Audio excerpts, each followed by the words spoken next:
नमस्कार, राष्ट्रबोध से मैं पवन केसवानी। छत्तीसगढ़ में 15 साल बाद जब कांग्रेस की सरकार बनी थी, उसके 10 महीने बाद सितंबर 2019 में बस्तर से एक तस्वीर चलकर आई थी।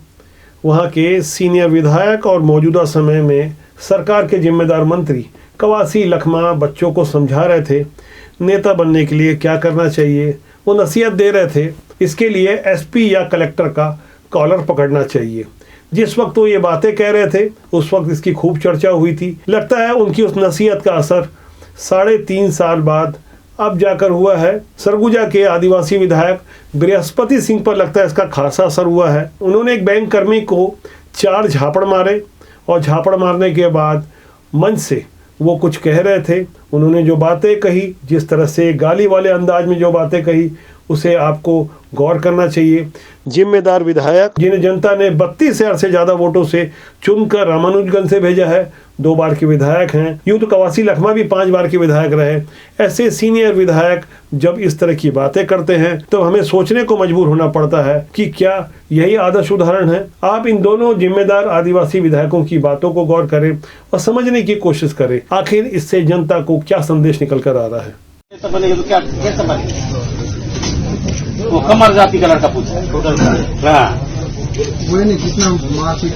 वो पुनिया साहब सीएम साहब था ना, ऐसे बैठ के कहा तो पूछते पूछा तो क्या बना। एक लड़का बोला नेता बनूंगा, तो फिर मेरे को उल्टा सवाल किया। वो खाना खाते खाते, तुम इतना बड़ा नेता बने तो कैसे करके बने बताओ।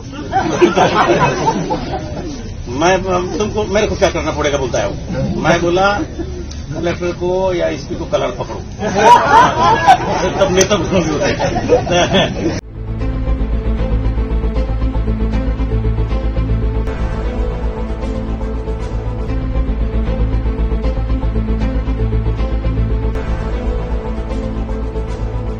थप्पड़ की गूंज तो पूरी छत्तीसगढ़ ने सुनी और भारतीय जनता पार्टी ने, जिसकी ओर से पूर्व केंद्रीय मंत्री रामविचार नेताम का एक बयान आता है। और उस बयान के बाद बृहस्पति सिंह ने सार्वजनिक मंच से जिस तरह की गालियां दी, जिस तरह का शब्दों का इस्तेमाल किया, वो हैरान करने वाला है।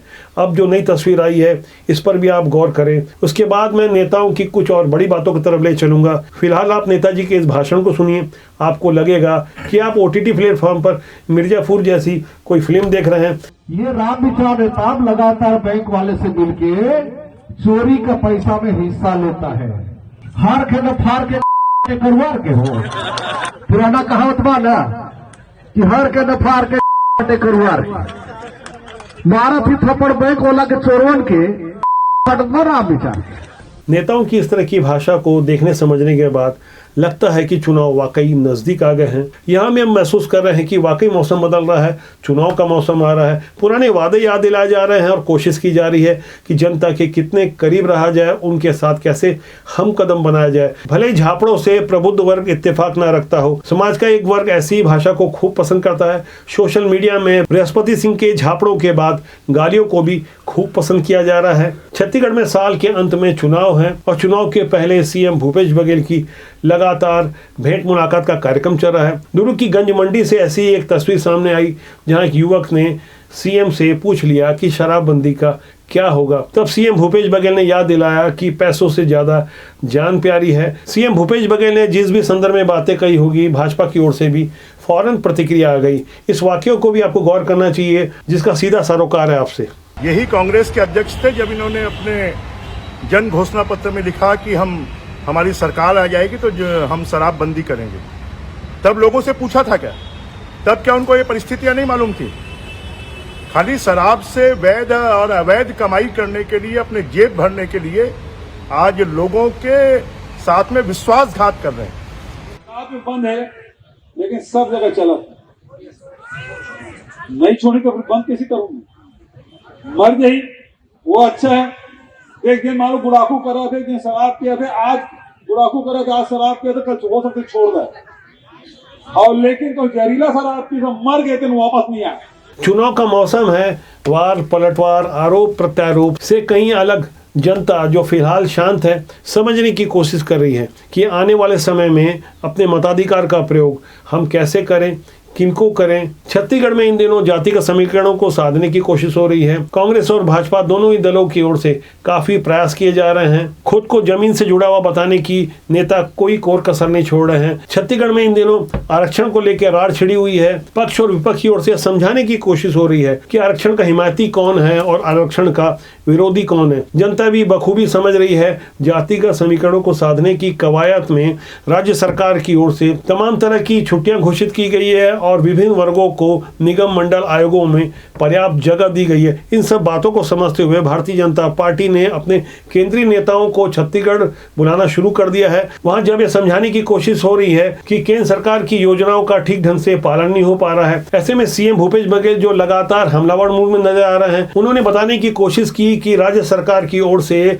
बेहतर काम किए जा रहे हैं। केंद्र से भी तारीफ हो रही है। एक तरफ जहां चुनाव को लेकर विकास की बातें हो रही है, वहीं हिंदू राष्ट्र का मुद्दा भी छाया हुआ है। 2024 में लोकसभा के चुनाव है, उसके पहले जिन 5 राज्यों में विधानसभा के चुनाव है, राजस्थान, मध्य प्रदेश, छत्तीसगढ़, तेलंगाना, कर्नाटका, इन सारे प्रदेशों में हिंदू राष्ट्र का मुद्दा कितना प्रभावी होगा वो तो चुनाव का परिणाम बताएगा। इसे लेकर छत्तीसगढ़ के सीएम भूपेश बघेल पहले भी कई बार बयान दे चुके हैं, लेकिन अब जब छत्तीसगढ़ में शंकराचार्य अभिमुक्तेश्वर का प्रवास हो रहा है तो उन्होंने जो बातें कही कि हमें हिंदू राष्ट्र नहीं, हमें राम राज चाहिए, तो इसे लेकर सीएम भूपेश बघेल ने भी अपने इरादे साफ कर दिए। जो लोग हिंदू राष्ट्र की बात कर रहे हैं उन लोगों ने अभी तक कोई प्रारूप सामने नहीं रखा है, और जब तक कोई प्रारूप सामने नहीं आता है कि हिंदू राष्ट्र होने के बाद हमारे देश में, हमारे व्यवहार में क्या अंतर आ जाएगा, तब तक हम इसका ना तो समर्थन कर सकते और ना तो विरोध कर सकते।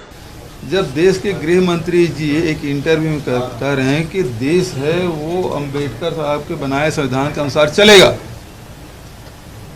उसके बाद ये जितने भी हिंदू राष्ट्र की मांग करने वाले लोग हैं उनको तो अमित शाह जी घिराव कर देना चाहिए, क्योंकि वो ऑथेंटिक है ना।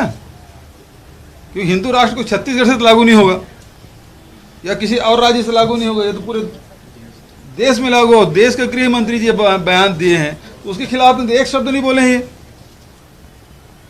तो जो शंकराचार्य जी ने जो बात कही है बिल्कुल सही कही है। राम राज्य की बात महात्मा गांधी ने भी कही। लोगों को सपना, बड़े बुजुर्ग लोग बोलते हैं राम राज आना चाहिए, जब कोई अच्छा काम हो जाता है राम राज उतर आया है, ये कहते हैं। तो एक आदर्श स्थिति है राम राज्य की और छत्तीसगढ़ सरकार उस दिशा में चल रही है। वो जानते हैं कि आने वाले दिनों में यह मुद्दा बड़ा हो सकता है, जातिगत समीकरण से कहीं आगे। जब बात धर्म की आएगी, संवेदनाओं की आएगी, तब वोटों का ध्रुवीकरण स्वाभाविक रूप से किया जा सकता है। ऐसे माहौल में जब हमारे नेता विकास से कहीं आगे जब दूसरी बातें करते हैं, तब जनता क्या सोचती है, जनता के दिल में क्या चल रहा है, इस बारे में कमेंट सेक्शन में जाकर अपनी राय जरूर रखिएगा। राजपूत आपका जनमंच है। मेरा आपसे अनुरोध है, लाइक शेयर के साथ सब्सक्राइब करना न भूलें। नमस्कार।